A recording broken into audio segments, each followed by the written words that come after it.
Bom, gente, vamos começar o Jornal da Jovem Pan indo direto para Brasília, porque o presidente do Supremo Tribunal Federal, o ministro Edson Fachin, está reunido com outros ministros da Suprema Corte para discutir o relatório da Polícia Federal que liga Dias Toffoli ao caso do Banco Master. No celular de Daniel Vorcaro, a PF encontrou diversas mensagens com menções a Toffoli, que é justamente o relator deste inquérito lá no STF. Vamos a Brasília conversar ao vivo com a Janaína Camelo, que está acompanhando esse encontro. Janaína, traz mais detalhes para a gente, porque há pouco os ministros decidiram fazer uma pausa. Eles já retornaram para essa reunião? Seja bem-vindo, uma boa noite. Muito boa noite para você, Cássio, para todo mundo que assiste a gente aqui no Jornal Jovem Pan. Os ministros estão chegando aqui, já retomam essa reunião. Quem acabou de chegar aqui agora, por exemplo, foi o próprio ministro Dias Toffoli. Então, houve uma primeira parte dessa reunião, né, que ela começou ali um pouquinho antes das 5 horas da tarde e durou até as 7 da noite. Então, foi dado um intervalo de 1 hora e os ministros estão retornando agora. O que foi falado nessa reunião, Cássio? O presidente do STF, o ministro Edson Fachin, entregou para os outros ministros esse relatório da Polícia Federal, que indica ali menções ao nome do ministro Dias Toffoli em dados que foram extraídos do celular de Daniel Vorcaro, dono do Banco Master. E também Toffoli apresentou aos colegas ali o seu lado ali na história, né, a sua resposta ao conteúdo que foi apresentado pela Polícia Federal, e ele não tem intenção nenhuma de deixar a relatoria do caso aqui no STF. A convocação dos ministros, inclusive, foi anunciada pelo presidente do STF, o ministro Edson Fachin, durante a sessão plenária de hoje. No início da sessão, o ministro disse que convocaria e iria encerrar a sessão de hoje mais cedo para reunir todo mundo e conversar sobre esse assunto. A gente vai ouvir agora. Sustentações orais e esse procedimento. Anuncio também e informo aos advogados e advogadas presentes que os demais feitos não serão chamados nesta sessão. Nós iremos apenas fazer a oitiva das primeiras sustentações orais, eis que em seguida irei encerrar a sessão, pois haverá um diálogo entre os ministros deste tribunal.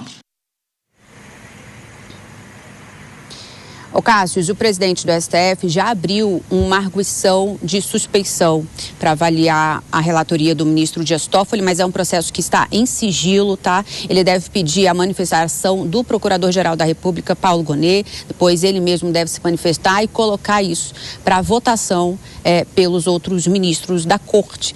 Nesse relatório da Polícia Federal, a Polícia Federal fez menção a alguns artigos da Lei Orgânica da Magistratura, a LOMAN, que fala sobre as circunstâncias que um juiz deve ser considerado impedido de julgar um caso, né? A suspeição ocorre ali quando determinado juiz tem algum vínculo de interesse e pode acabar sendo considerado parcial para julgar determinado processo, viu, Cássio?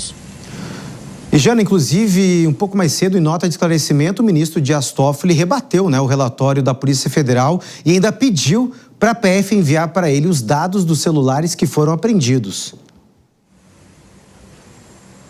Pois é, ele ainda está despachando no processo. Hoje mesmo houve esse despacho pedindo para que os outros celulares que foram apreendidos durante as operações da investigação também sejam ali, eles já foram periciados pela Polícia Federal, que esses dados também sejam enviados para o gabinete dele, do ministro Dias Toffoli, né? Mais um despacho com relação a esse caso.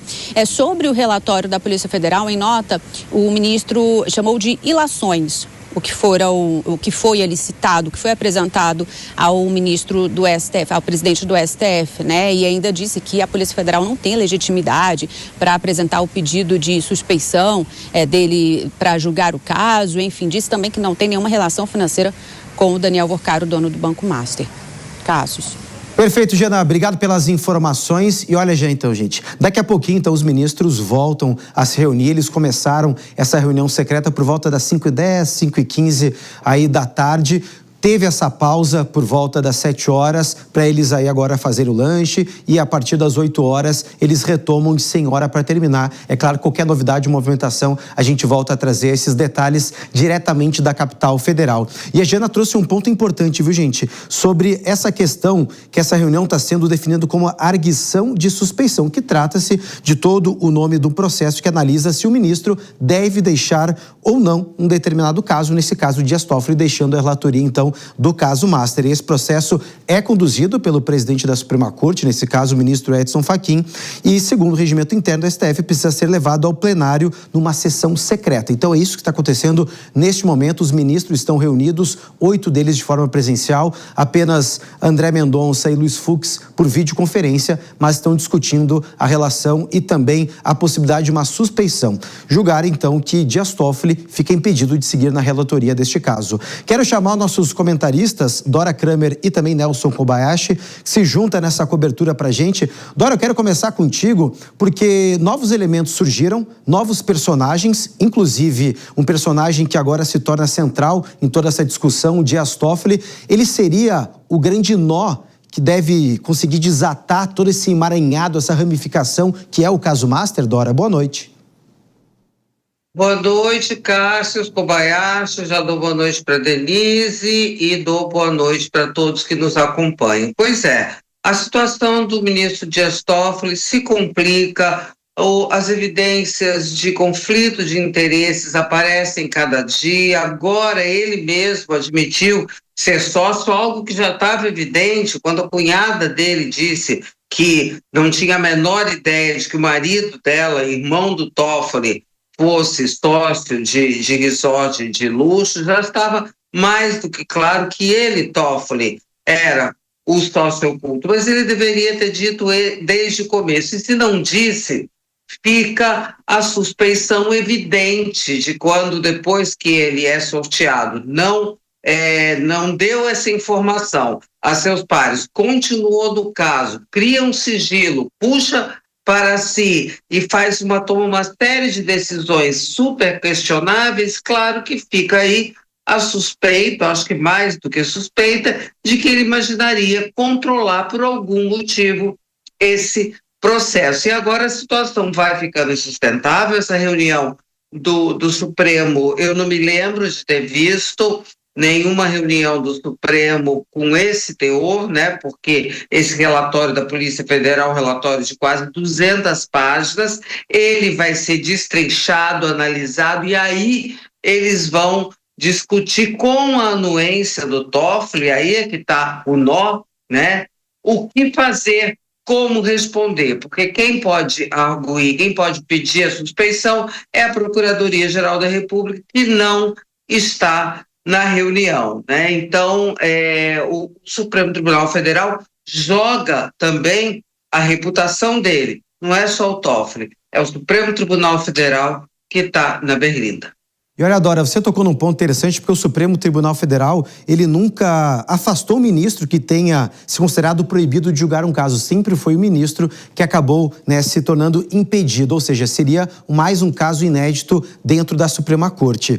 Como eu quero repercutir contigo, porque desde que veio nessas novas informações, as menções de Toffoli no celular de Daniel Vorcaro, e esse assunto foi levado, né, até a Suprema Corte e depois agora até a Procuradoria-Geral da República, em nenhum momento, ou pelo menos Dias Toffoli não deu indícios de se julgar impedido de seguir na relatoria. Muito pelo contrário, rebateu a nota da Polícia Federal, deu mais uma nota de esclarecimento em relação ao envolvimento e por que o nome apareceu nessas mensagens, dobrou a aposta e está tendo uma reunião neste momento que pode definir o futuro dele. Ou seja, Dias Toffoli não quer abrir mão da relatoria. E isso tudo já começa a testemunhar contra ele mesmo, né, Cássio? Boa noite para você, para Dora Kramer, para Denise, para todos que nos acompanham aqui no Jornal Jovem Pan. Sempre um prazer estar aqui. Essa situação do ministro Dias Toffoli insistir em ser o relator do caso, mesmo com pressão externa, pressão interna, o nome dele todos os dias no noticiário com uma grande novidade, já tem soado estranho também. Assim como estranhas foram todas essas decisões mais recentes, né? A questão do sigilo, a questão de trazer tudo para o Supremo, a questão de determinar a cariação antes de depoimentos existirem, o vai e volta em relação as provas que foram colhidas, né, mandar todos os dados lacrados lá para o Supremo, depois escolher quem são os peritos, tudo isso que já vinha sendo muito estranho, agora se soma essa insistência também muito estranha. Ora, não tem só o ministro Dias Toffoli no Supremo Tribunal Federal. Outro ministro, pelo menos é o que se presume, de acordo com a institucionalidade, também será capaz de tocar como relator a investigação. ser o juiz responsável acima da investigação, né? Então isso também já soma a estranheza que engloba este fato. A questão é, já chegou no fim a situação do ministro Dias Toffoli, agora ele pode dobrar qualquer aposta, ele vai sair do processo. Vai sair do processo, seja por uma decisão dele mesmo de se declarar impedido, diante de uma pressão dos seus pares, ou se ele continuar insistindo, os seus pares é que decidirão, e com uma decisão de assinatura do ministro Edson Fachin, que seria o relator, presidente da Suprema Corte, e isso vai ser, de fato, inédito. O grande problema, se ele for declarado suspeito, todos os seus atos são declarados nulos, e isso favorece aos investigados. Todas as provas que foram colhidas, todos os atos judiciais que por ele foram tomadas, serão anuladas. Tomara que isso seja feito imediatamente, que dá tempo de recomeçar a investigação com um juiz isento, para que não haja perigo de acontecer o que já aconteceu em outros grandes fatos recentes do nosso judiciário, em que se posterga por anos para lá na frente se declarar uma nulidade, e aí o prazo prescricional já chegou e isso se encerra com impunidade. Tomara que tudo já se resolva para que os verdadeiros culpados sejam de fato responsabilizados. Você tocou num ponto importante, porque Dias Toffoli tem neste momento apenas 3 caminhos. Ele se manter na relatoria, que é o desejo dele, mas pelo menos é o cenário mais improvável, ou que pelo menos a gente não imagina que isso aconteça, até mesmo essa reunião pode definir isso. Ele se afastar da relatoria, mas seguir no Supremo Tribunal Federal, ou até mesmo se licenciar da Suprema Corte, que também é uma questão que pode ser discutida. Mas é claro que tudo depende também do relatório e do entendimento da Procuradoria-Geral da República, que vai, mediante essas informações, mediante ao conteúdo, as menções de Dias Toffoli, mostrar o entendimento de que Dias Toffoli sim é suspeito, tem esse caso de suspeição, seja impedido de seguir ou não. No mês passado, a própria Procuradoria-Geral da República não viu problemas na sequência, ou pelo menos Dias Toffoli permanecer à frente deste inquérito. Como ele pediu esses dados para o ministro Edson Fachin, que foi entregue pela PF, já é um indício, ou pelo menos uma indicativa, que a PGR pode rever o seu posicionamento. Então isso é muito importante.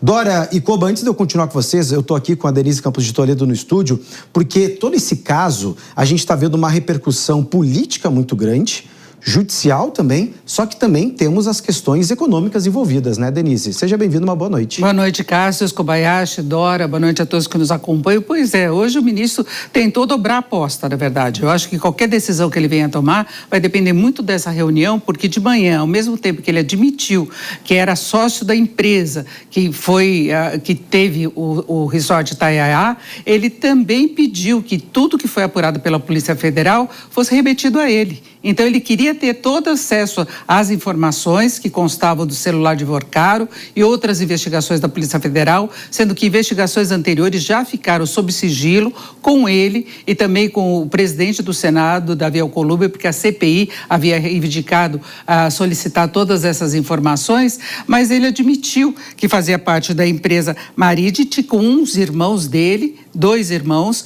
Essa empresa foi vendida para o fundo chamado Arlim, cujo principal sócio é outro fundo, o Fundo Leal, de Zettel, que vem a ser sócio de Vorcaro. E esses 2 fundos eram administrados pela Reag Investimentos. Lembrando que tanto o Banco Master, que era de Vorcaro, como a Reag Investimentos foram liquidados pelo Banco Central, teve uma liquidação extrajudicial por irregularidades que vinham sendo cometidas, os fundos que iam inflando os recursos. Então, na medida em que Dias Toffoli admite que ele era sócio dessa empresa, junto com os irmãos, e ela foi vendida para esse fundo, só essa triangulação, mesmo que ele alegue que não sabia quem que era o dono do fundo, já o coloca sob suspeição só pela parte comercial que está colocada nessa situação. É uma triangulação muito difícil de ser entendida, mas faz parte de todo esse processo que envolveu o Master e envolveu também a Reag Investimentos, em que empresas repassavam dinheiro para fundos,